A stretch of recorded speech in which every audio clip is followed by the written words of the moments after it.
Le ministre Momo demande, on explique au peuple. Il demande à qui? De toutes les façons, écoutez ce qu'il demande que le peuple sache. Il faudrait qu'on explique au peuple que le gouvernement ne dort pas parce que le gouvernement veut s'assurer que le peuple mange à sa faim, est soigné, a toutes n'est-ce pas, tout ce qu'il faut pour vivre heureux. Si vous continuez... Dieu merci que sur le même plateau, il y a un économiste, le professeur Balbakinasa, qui lui répond que le temps où on mentait au peuple comme ça là est beaucoup révolu. Devoir tout remiser pour le prochain septennat. Donc, ces 9 mois qui nous restent avant la convocation du corps électoral, est-ce qu'il y a des choses qu'on peut faire? Disons que dans les 9 mois, ce que je peux dire, c'est que la première chose, les différents entrepreneurs politiques, c'est-à-dire ceux qui dirigent les entreprises politiques, on peut appeler les partis politiques, doivent faire une introspection profonde parce que l'environnement a beaucoup changé et le Cameroun a aussi beaucoup changé. Et la première chose, vous voyez, c'est que il faut connaître la demande. Et la demande des citoyens camerounais, c'est d'abord, vous voyez, la prospérité et le bien-être. Ça, c'est, on peut dire, la demande finale. C'est ce que tous les Camerounais, vous voyez, souhaitent. C'est-à-dire avoir une prospérité et vivre bien. Vous voyez, par rapport à cette demande globale, il y a une pyramide. Il y a une pyramide de la demande politique. C'est-à-dire toutes les choses ne sont pas au même niveau. Le premier segment, vous voyez, de la demande, c'est les institutions qui portent l'État du Cameroun et ses structures, qui paraissent être en déphasage avec les besoins courants. Vous voyez, et traditionnellement, quand on se compare à tous les autres pays, on considère que le Cameroun a des institutions du type extractive. C'est-à-dire qu'il y a un groupe de type, vous voyez, qui utilise diverses techniques pour extraire la plus grande partie de la richesse, vous voyez, pour mieux vivre, pendant que la grande majorité souffre. Et je vous précise que sur un horizon de 20 ans, le Cameroun a un taux de pauvreté d'autour de 38% sur 20 ans. Et donc, environ 10 millions de Camerounais pauvres qui vivent avec moins de 813 francs par jour. C'est ça. Donc, la première demande, vous voyez, parce que vous décomposez la demande, pour les offreurs politiques, ils doivent bien structurer et connaître bien la demande. Donc, le premier segment de la demande, ce sont les institutions. La manière dont l'État est organisé avec ses grands pouvoirs. Est-ce que ces structures-là sont efficientes? Est-ce que le principe de subsidiarité, vous voyez, est appliqué?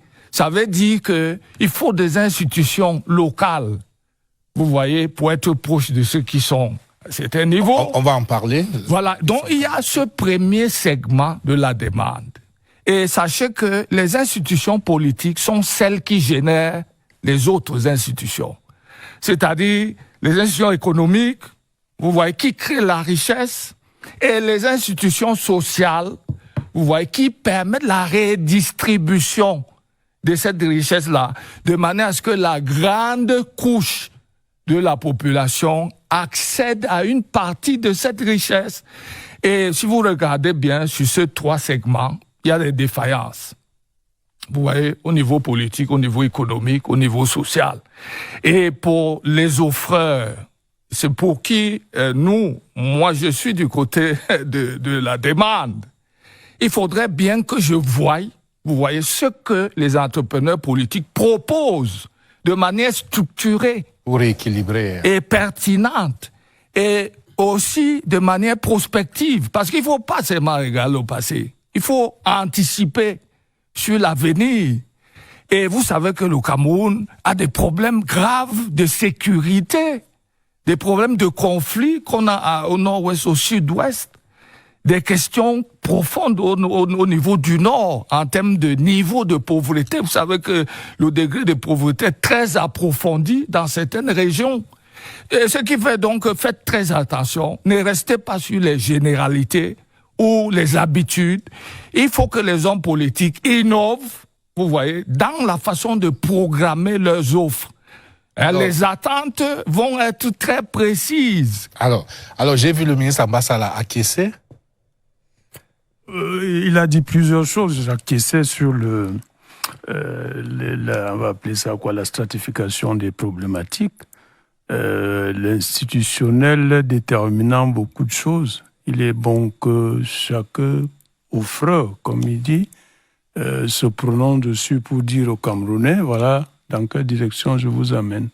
Il y a des réformes institutionnelles, il y a les réformes, on va dire, sociales et économiques, qui peuvent faire croire que si cet offreur arrivait au pouvoir, il peut changer la donne de notre vie.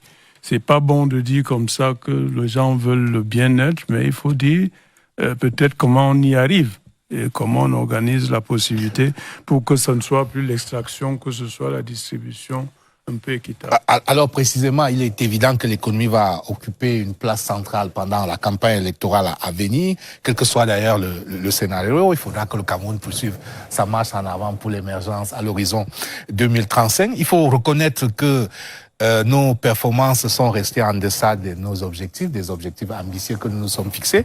On va le voir en tableau, notamment les objectifs de croissance qui étaient de 5,5% sur la période 2010-2020.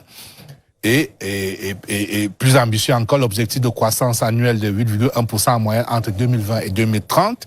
Le Cameroun a réalisé une moyenne de 4% sur la période 2010-2020 et 3,8% sur la période 2021-2023, comme vous pouvez le voir en tableau. Et dans le même temps, le déficit de la balance commerciale a continué de se creuser, plus de 2000 milliards en 2002, soit près de 25% du budget de l'État.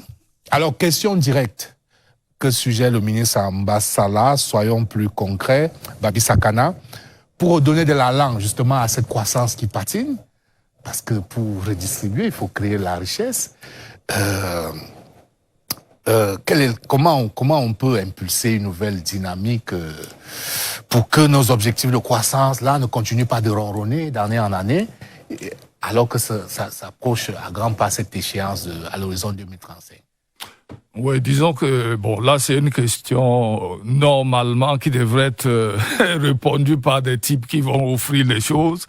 Mais étant, si vous voulez, un demandeur, dont un citoyen qui va voter, qui va apprécier les programmes et qui sera à même... Et un électeur stratège.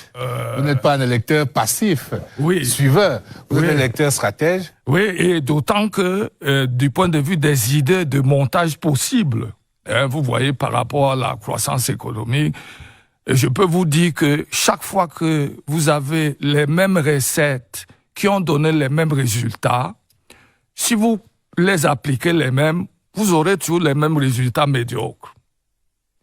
Et lorsque vous regardez la façon de combiner les politiques que nous avons, il faut absolument que, vous voyez, il y ait des ruptures, vous voyez, dans la façon d'allouer les ressources et dans la façon même de les dépenser. Vous savez que il y a une déperdition énorme de ressources dans les procédures qu'on applique au Cameroun actuellement, quel que soit le secteur.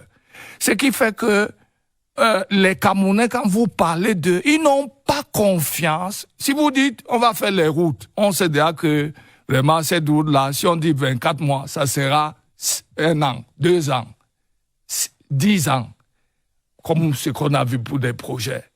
Et ce qui fait que, vous voyez, si c'est la même structuration, c'est impossible de changer. Et les mêmes hommes.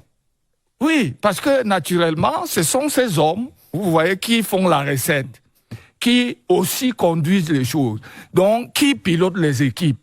Et ce qui fait que le problème aujourd'hui, pour ceux qui sont au pouvoir, M. Bieda, s'ils ne se renouvellent pas, je vous assure que avec les mêmes méthodes qu'on connaît, moi, je peux vous dire que lorsque vous gérez le budget de l'État, la première rupture, ça sera de dire que au lieu de mettre 30% du budget pour l'investissement, jamais 40, 45.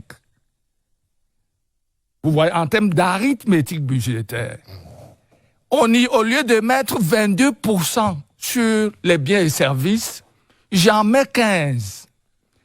Vous voyez, ça veut dire qu'il faut reformater complètement la structuration, vous voyez, institutionnelle de l'équipe, de manière à dégager des ressources et changer les méthodes, vous voyez, d'exécution, comme vous voyez, des projets.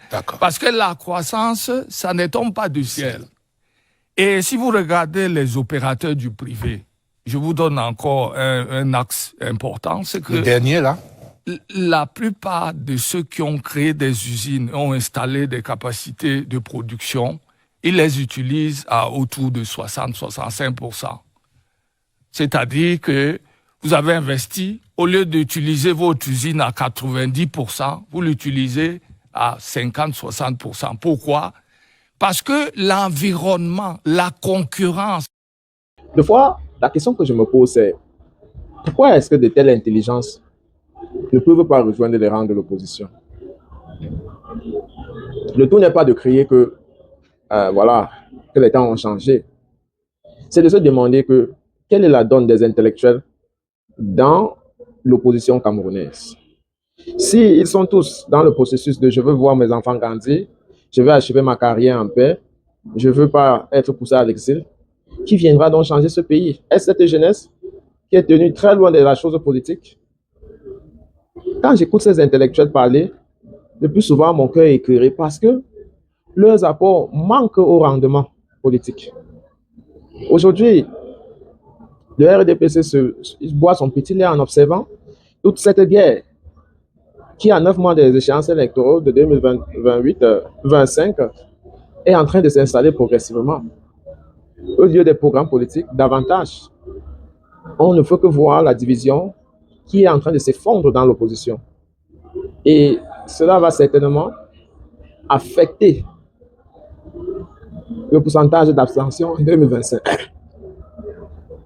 Tout en voulant rester focalisé sur nos différents leaders, il faudrait qu'on se rassure qu'on n'a pas perdu du temps à les inscrire. Parce que s'ils n'ont pas de certitude sur qui voter, ils ne vont pas s'intéresser à ce vote-là. Nous devons y commencer à réfléchir sérieusement.